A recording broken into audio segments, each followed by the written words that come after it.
So in this part 2, I want to follow the thread of shame. One of the things that I learned in my teens, reading about shame and working with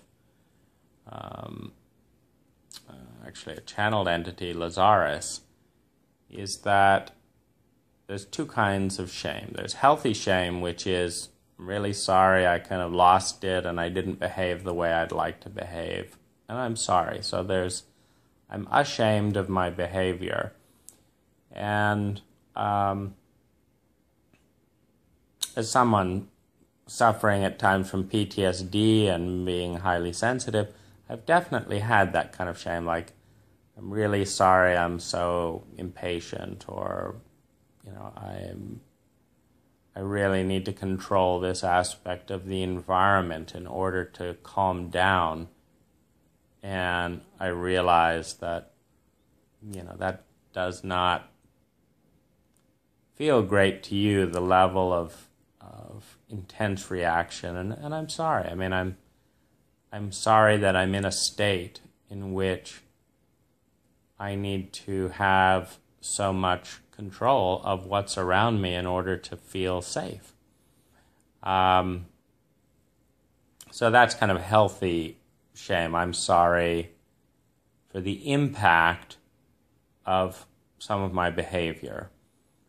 And then there's unhealthy shame, which is I'm an unlovable, unredeemable mistake of a human being, and the world would definitely be a better place if I didn't exist. And that's a shame of being. And in early childhood trauma, it's very easy to catch emotions. It's a wonderful, Gary Slutkin TED Talk on violence as an epidemic and a contagious virus, which is a great paradigm. Emotions are very viral. We see intergenerational patterns, and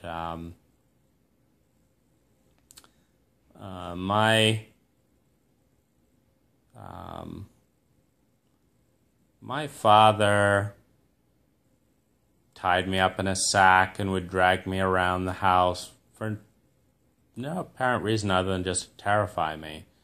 And part of the insanity of that was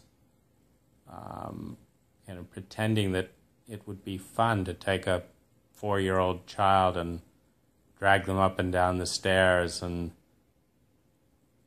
just terrorize and disorient and overwhelm, because it has no reason, it has no pattern, and what on earth would be fun about this? And we know that children internalize and make stuff about their parents, about them, to feel safe, because it's not safe to say, I have an insane, rageaholic father who's not suited. He's not qualified to be a parent. He has murderous rages at times. Maybe he will kill me, but for now he's dragging me around in a sack.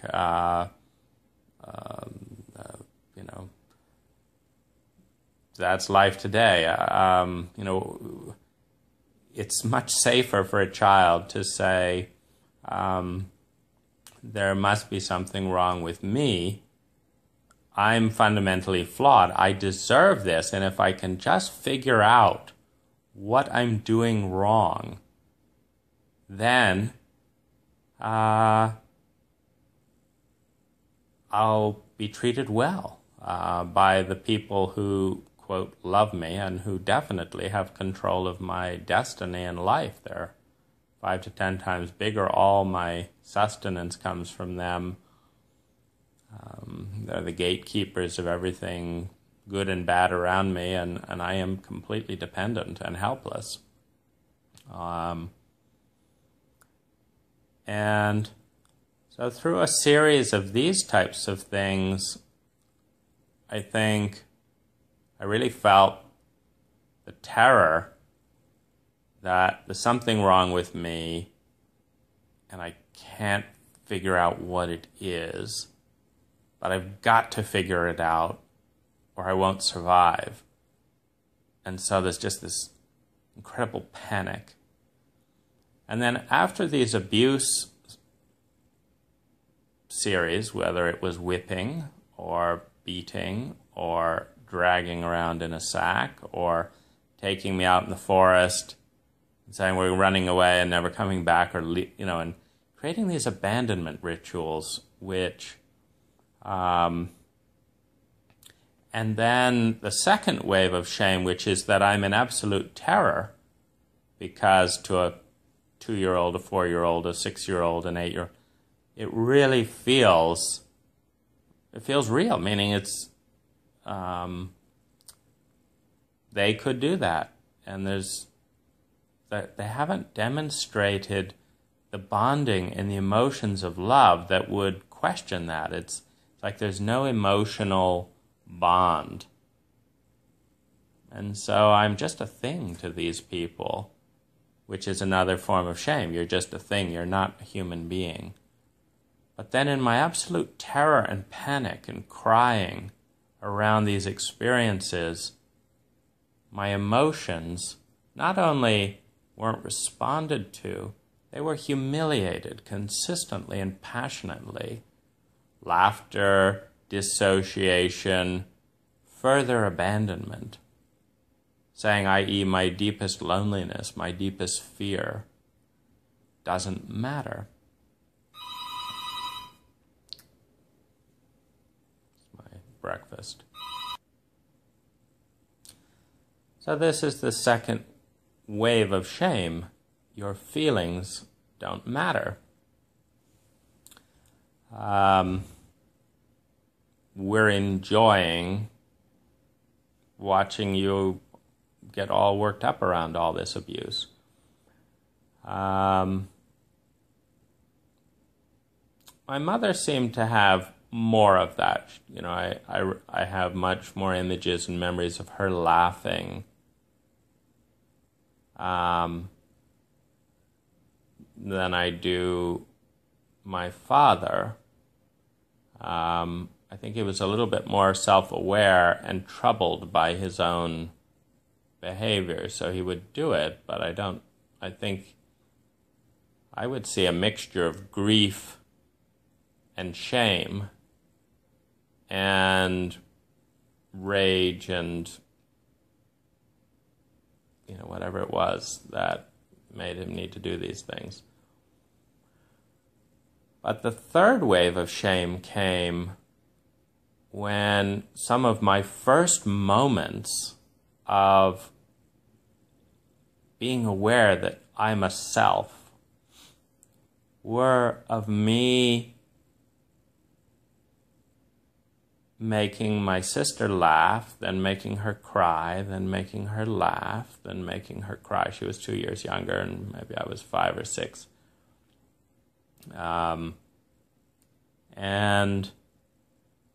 And I saw my father watching me do this. And literally I became conscious that, oh, this is me. While I was doing this, and I actually became conscious through my father's eyes. So I saw him watching me. I realized he's been watching me for a while. What is he seeing? Then I looked what I'm doing. I'm making my sister cry, then laugh, then cry, then laugh. And I thought, what's he seeing? And I saw, oh, what he's seeing is I'm just like him. I like to hurt people and then be nice to them and then hurt them and be nice to them. And I felt deeply ashamed. I was like 5 or 6 years old. I felt deeply ashamed in that moment. And I knew it was wrong. because in addition to all the shame and abuse and confusion of all this going on, my father read me the Old Testament, which is all about this much more big abusive parent who, puts people in lakes of fire for not doing what they're told, who grants some person a wish and makes the other person wander around for 40 years in the desert, who plays psychic guessing games. Either you better guess what I want to do or I'm going to put you in hell, who gives you commandments but isn't very nice to you. So it was a much bigger version of my dad saying, basically, I'm better than him. Like you may be tied up in a sack and whatever, but that's better than being, led around the desert for 40 years or whatever. It's, but it was the same pattern. And so I had the fear of hell and damnation and all of that in me. And all this, contrarian, like, you better be nice or I'm going to beat you up. I mean, it's all these contradictions. So I knew I was a bad person. And I got it. My first kind of awareness, like, oh, this is me. And this is what I do. I hurt people. And my father knows it. What he seems to be saying is, this is our secret. This is our bond. This is what we do. And from that moment onward, I have been terrified of that, like, that unworded reality, where there's this part where a father, rather than protecting his daughter, rather than protecting his son from hurting his daughter, rather than protecting his son by his own, body and heart and mind, he's, doing something but he's communicating, this is what we do, this is who we are. It was a terrifying message, and it was also the first time I was given an in to really bond with my father. Because in becoming that way, the message was, you're like me. And that's our bond. Our bond is hurting people. I can't tell you how much grief, how much confusion, how much sadness is in that little snippet, because it's a lifetime of shame and message and guilt that is independent of action, meaning that the feeling surfaces. So I do 100 great things on an action level. I help this person, I write this book, I do this, etc. And then this feeling surfaces that it doesn't matter what you do. There's something fundamentally unlovable that needs to be fixed, and you haven't found it out yet. And that's the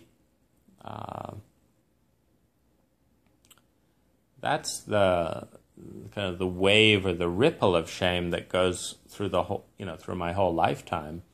But it also